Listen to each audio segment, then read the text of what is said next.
கோவை வஉசி மைதானத்தில் இளைஞர்களும் பெண்களும் தொடர் போராட்டத்தில் ஈடுபட்டுள்ளனர். இது பற்றிய விவரங்களை தர தயாராக இருக்கிறார் செய்தியாளர் ஐஸ்வர்யா. ஐஸ்வர்யா, அவங்க தொடர் போராட்டத்தில் ஈடுபட்டிருப்பதால அவங்களோட மனநிலை இப்ப எப்படி இருக்கு? அவங்களுக்கு தேவையான உணவு, குடிநீர் உள்ளிட்ட தேவைகள் எல்லாம் எப்படி பூர்த்தி செய்யப்படுது?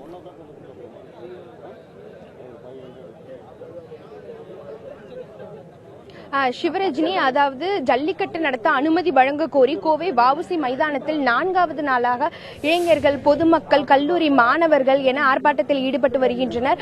நீங்கள் கேட்டது போல இவர்களுக்கான அந்த வசதி, அதாவது குடிநீர் வசதியாகட்டும், உணவு வசதியாகட்டும், இவர்களுக்கான வசதியை இவர்களே ஏற்படுத்தி கொண்டு ஒரு குழுக்களாக பிரிந்து இவர்கள் பரிமாறிக்கொள்வதையும் நம்மால் பார்க்க முடிகிறது.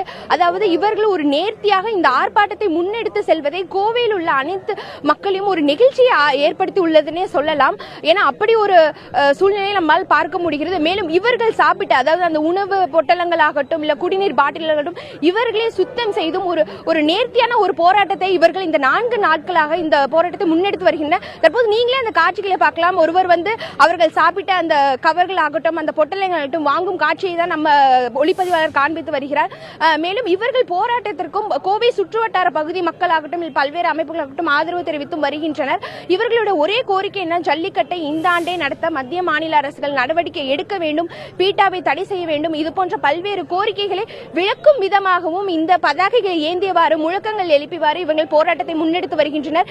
இன்று, அதாவது இவர்களுடைய கோரிக்கைகளை வலியுறுத்தி ஒவ்வொரு நாளும் பல்வேறு வழிமுறைகளில் இவர்கள் போராட்டத்தை நடத்தி வருகின்றனர்.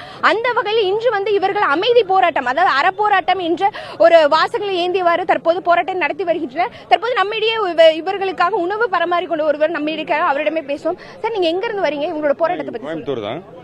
என்னோட பேர் சுகுமார். இப்போ இங்க ஒரு 5 நாளா இந்த போராட்டம் நடந்துட்டு இருக்கு தொடர்ச்சியா.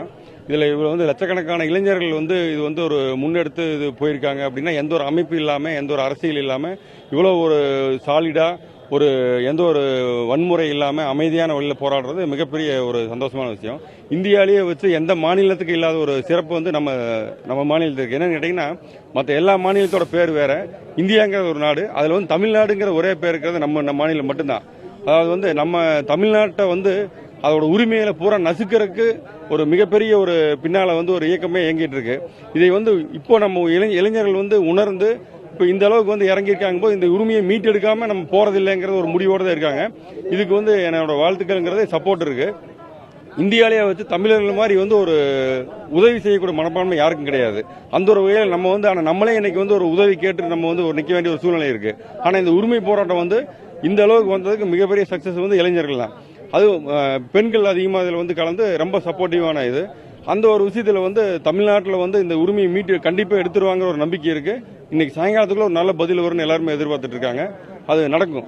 சிவரஞ்சனி, இவர் சொன்னது போல நீங்களே கேட்டிருப்பீங்க, இந்த போராட்டத்தில் பெரும்பாலும் பெண்களாகட்டும், சிறிய குழந்தைகள் முதல் பெரியவர்கள் வரை என அனைவரும் இந்த போராட்டத்திற்கு ஆதரவு தெரிவித்து இவர்கள் தினமும் பங்கேற்று வர தற்போது நம்மிடையே ஒரு பெண்மணியும் இருக்காங்க.